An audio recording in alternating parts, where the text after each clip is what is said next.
Teve um homem, em situação de rua, morador de rua, que tentou abusar de uma mulher no centro. Lembra dessa história? Ele foi morto pela polícia. Isso aconteceu agora nas últimas 24 horas. A Kelly Borges está aqui, vai trazer para a gente mais detalhes agora ao vivo. Ele tentou atacar os policiais, Kelly? Exatamente, Polito. Primeiro eu vou localizar vocês. Nós estamos aqui justamente próximo ao terminal Rita Maria, entre ele, na verdade, e o terminal central, que é onde tem um elevado aqui e normalmente essas pessoas em situação de rua costumam usar justamente o abrigo para poder ficar aqui. Então, esse homem estava aqui hoje de manhã quando a polícia chegou para fazer uma abordagem rotineira e toda a situação aconteceu. Quem vai trazer os detalhes para a gente é o tenente-coronel do 4º Batalhão de Polícia Militar de Santa Catarina, o André Serafim. Muitíssimo obrigada pela participação ao vivo. Como foi essa abordagem de rotina? E foi agora há pouco, né? Muito boa tarde. Isso. Diariamente, as equipes táticas e radiopatrulhas do 4º Batalhão fazem abordagem a pessoas em situação de rua. Haja vista, temos um histórico grande de pessoas em situação de rua armadas, com facas principalmente, né? Eles costumam falar que é para se defender, entretanto, a gente já identificou que eles utilizam também para a prática de delitos, de roubo principalmente e furto.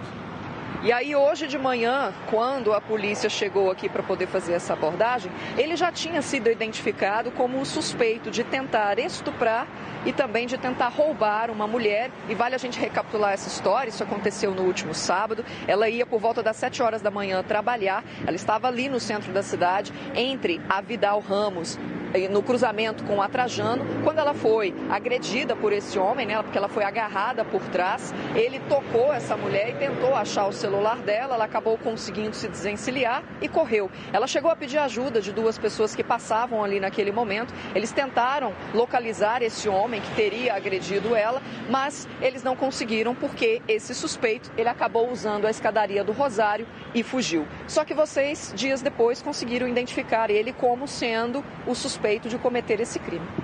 O autor, ele é bem característico, né, pelas tatuagens que ele tinha na face. Então ele era conhecido das guarnições que normalmente nos roubos e furtos as pessoas falavam que havia sido, o autor havia feito a prática delitual e tinha essas tatuagens. O monitoramento do 4º Batalhão age bastante, temos várias imagens dele em vários delitos. No sábado, dia 13, nós conseguimos identificar, né? A imagem não era tão clara, nós apresentamos para a vítima e ela logo identificou que era esse o autor. Na terça-feira passada ele fez um furto no Vidal Ramos, o que mostra que ele tinha perdido totalmente a noção, né? No mesmo local onde ele havia tentado estupro.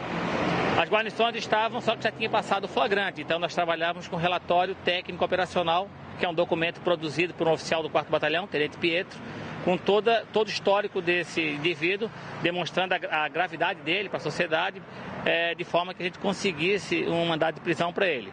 Atuou com a gente a Delegacia de Roubos, o delegado Mariá e o 1º DP, toda a sua equipe, né? Mas ainda não havia saído o mandado de prisão. A nossa ideia, desde o começo então, era prendê-lo. Hoje, nessa abordagem de rotina, a guarnição mandou ele para a parede, né? Ele botou as mãos na parede, bastante agressivo com as guarnições. O policial guardou a sua arma, até para sua segurança, para que ele não puxasse a arma, enquanto o segundo policial ficou fazendo a proteção, né? E no momento da abordagem, da busca por facas, armas, ele atentou com uma faca contra o policial, foi alvejado e veio a óbito no local. O senhor falou dessa quantidade de crimes que, ao que tudo indica, foram cometidos por ele.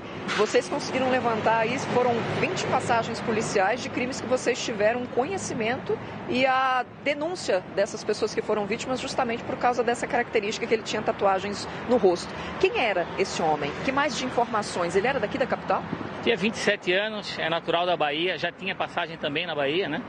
Aqui ele tem aproximadamente 20 delitos em que ele foi identificado, alguns bastante graves, né, com uma tentativa de esfaqueamento, ele já havia cometido contra uma vítima, né, um estupro, uma tentativa de roubo, mas a grande maioria eram furtos. Normalmente nos furtos ele era preso, conduzido até a delegacia onde era feito flagrante, no dia seguinte, na audiência de custódia, ele era posto em liberdade, né? E isso gerava uma sensação nele de impunidade, razão pela qual, por diversas vezes, ele falava para as guarnições que iria sair no dia seguinte. E numa das ocorrências ele chegou a falar para um policial, olha, só vou parar de furtar quando eu morrer. Vocês não vão me prender, eu vou ser solto. Então, estava bem complicada essa situação com o Vinícius, porque no começo era furto, mas ele foi progredindo para crimes piores, né? Tentativa de homicídio, roubos, e atualmente ele estava bastante violento. E há de se agregar a isso aí o fato dele ser usuário de droga, né? E por conta desse abuso com entorpecentes, ele está bastante alterado. Muitíssimo obrigada, Tenente Coronel André Serafim, do 4º Batalhão de Polícia Militar de Santa Catarina, trazendo as informações, então, a respeito dessa morte que aconteceu agora há pouco aqui na capital. Volto com você no estúdio, Polito. Obrigado, Kelly. Parabéns aos policiais pela ação precisa e necessária.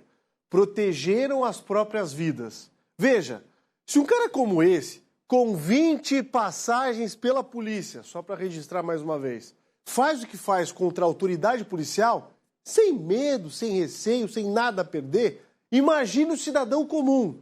Aquela moça escapou de ser brutalmente estuprada no centro de Florianópolis. Agora pergunta para ela se ela está tendo alguma assistência real do Estado, né? Se ela está tendo acompanhamento psicológico, né? Se o que ela perdeu de repente, né, vai voltar. Claro que não. Mas um marginal como esse tem toda a defesa. Olha como a burocracia privilegia o marginal. Os caras já estavam na cola dele, mas não tinham o que fazer.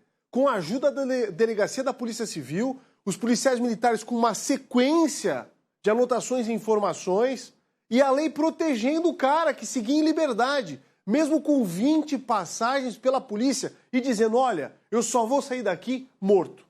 E foi o que aconteceu.